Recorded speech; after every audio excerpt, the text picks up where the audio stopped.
ARK is one of those games that looks fascinating, but can be extremely frustrating if you don't understand how it works.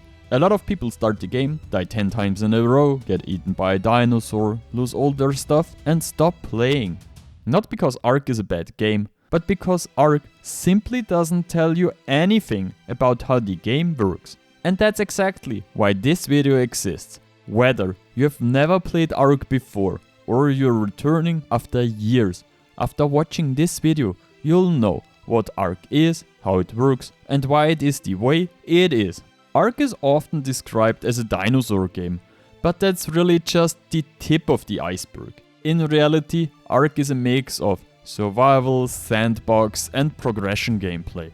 While every map in ARK has a very classic objective, defeating one or more bosses, you can keep playing afterwards and do whatever you want. You can also set your own goals, such as breeding the perfect creature or building a special base. Actually, how you achieve your goal in ARK is much more important than which goal you've chosen for yourself. ARK is a game where it is always about progression. You improve your character, acquire better creatures, build better bases and get better and better at the game, the more you learn about it. In ARK there are basically two different ways to play. PvE means that you and other players work together towards a common goal and shape the world together. The only danger you face here is PvE, that is, creatures and mechanics not controlled by other players. PvP is the other mode. The greatest threat to you isn't the wild creatures or environment anymore, but other players who want to take everything from you so they can use it themselves. In PvP, neither you nor your creatures are safe. When you log out, your character remains in the world and anyone who can find you can kill you. For beginners, I recommend PvE to learn the game or at least the basic mechanics, because it's hard to learn anything when you have to start from scratch every day in PvP because someone killed all your creatures and took everything you had from your base. And you've already figured it out, ARK doesn't just have different game modes, it also offers different ways to play the game. Single player is probably the best option for beginners, because it lets you learn the game at your own speed. And when you exit, your progress is saved and paused, so you can pick up right where you left the next time. On small community servers, you can play with your friends and learn the game together. This experience is already quite different from single player. Here, you can split up, with everyone taking on different tasks, allowing you to get things done much faster and more efficiently. Large clusters, whether official or unofficial, are a whole different story. Here, you don't just play on one map, but on several maps at the same time, or even on all of them, as part of a large, highly organized tribe. Everyone has their role, and the gameplay changes significantly from previous experiences. Are you tired of playing alone on a dead server? Sick of lag, wipes and admins who never show up?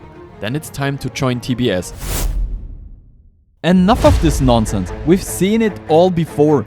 It's still TBS, tougher, better, stronger, and you can win real money if you're the best.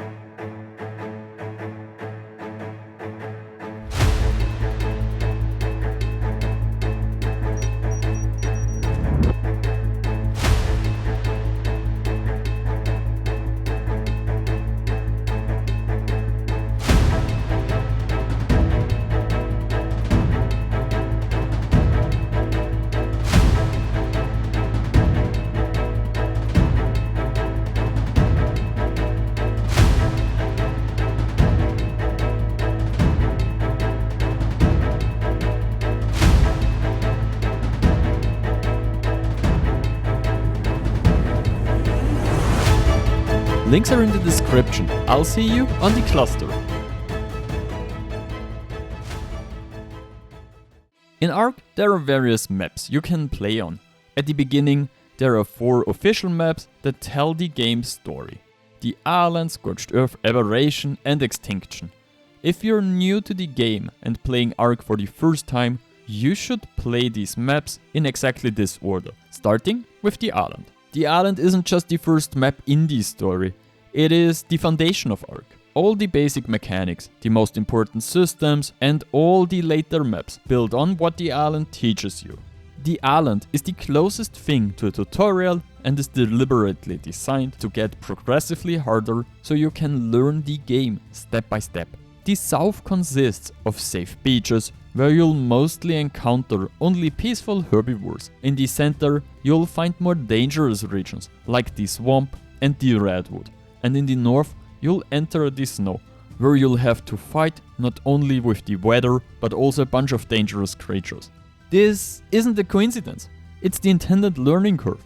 Other maps like Scorched Earth often throw you straight into the chaos, spawning you, for example, naked in the middle of a desert or a radioactive swamp. The motto of the island is learn and suffer. If you're playing ARK for the first time, you don't need all the DLCs. With the DLCs, so much content has been added that many players are simply overwhelmed. Too many DLCs interrupt the learning process, and if you're new, you should be starting in single player for sure. You only need the island for the first few hours, and you can familiarize yourself with the mechanics of the games. DLCs are expansions, not the basics. The south is the best spawn for beginners. Few aggressive creatures, enough resources to get started, and enough space to build your first base. ARK doesn't test you right away, but it watches you and gives you the chance to take your first steps into the game. The game will observe whether you're capable of learning, and that's the most important thing in the entire game. Your first priority is safety, not strength. It doesn't make sense to equip your character with the best armor right away if you'll lose everything when you die. A small base, a bed, some food and water are extremely important, because if you have a small base and a bed, you can always respawn there. A small base means you've made your first solid steps into the game and protects you from the world and the wild creatures around you. Many beginners build too big and overestimate their abilities. That's a mistake. ARK is a game that punishes mistakes and overambition. For your first steps, a small base with the most essential structures is enough. In the beginning, function beats size. Build your base so that you can start over at any time in an emergency, because in ARK things can happen very quickly. You might fall off a cliff, get eaten by a creature, or simply get ARKed. As with everything in ARK, there are progression tiers.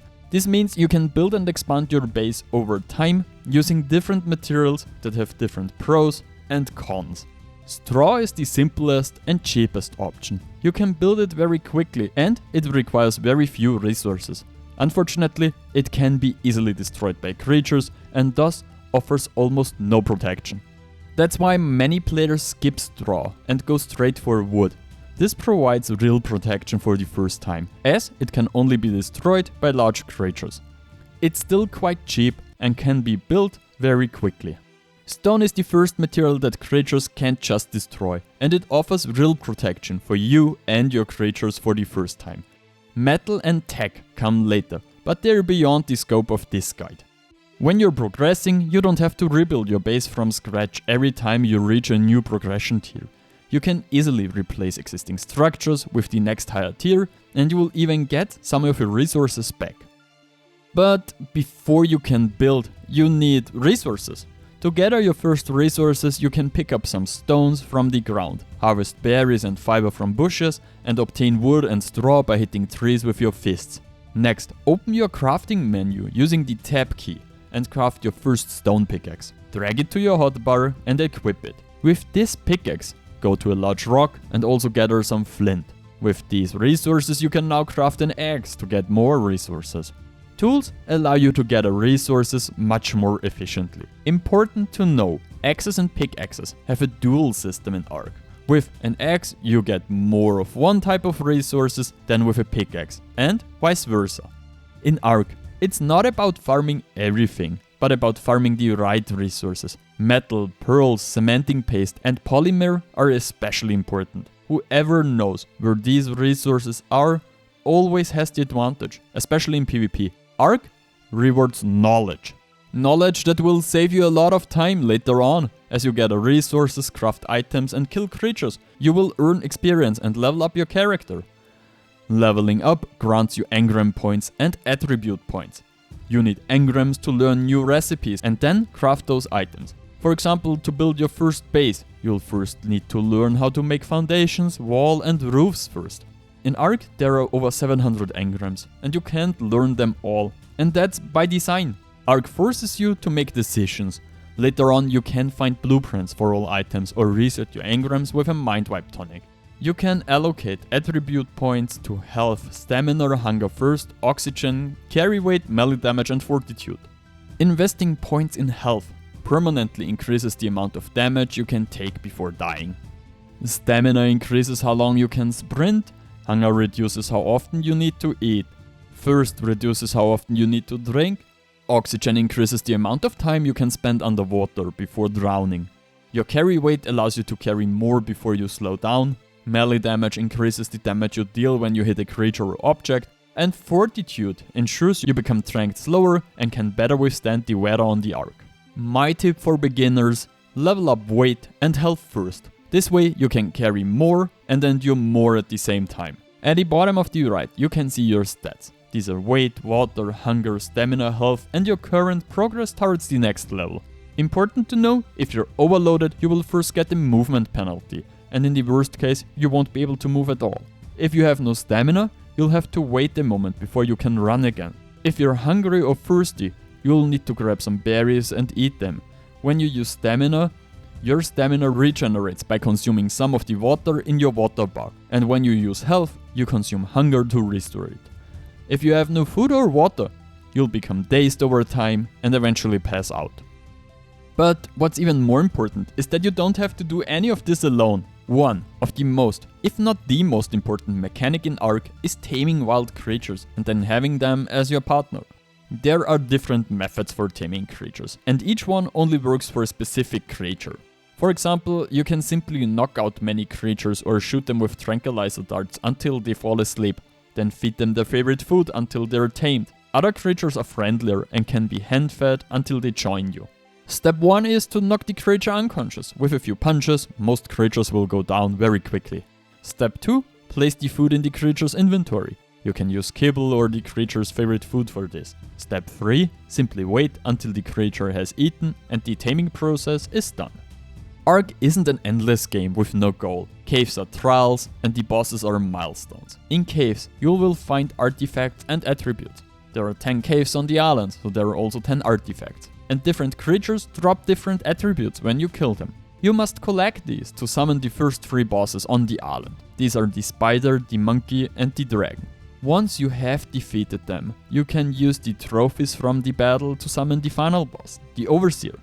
You can summon the first 3 bosses at the various obelisks, and then you and your creatures will be teleported to the corresponding arena. After defeating the first 3 bosses, you can summon the final boss. To do this, you must go to the volcano, use the obelisk there, and then run through an incredibly difficult cave until you reach the arena.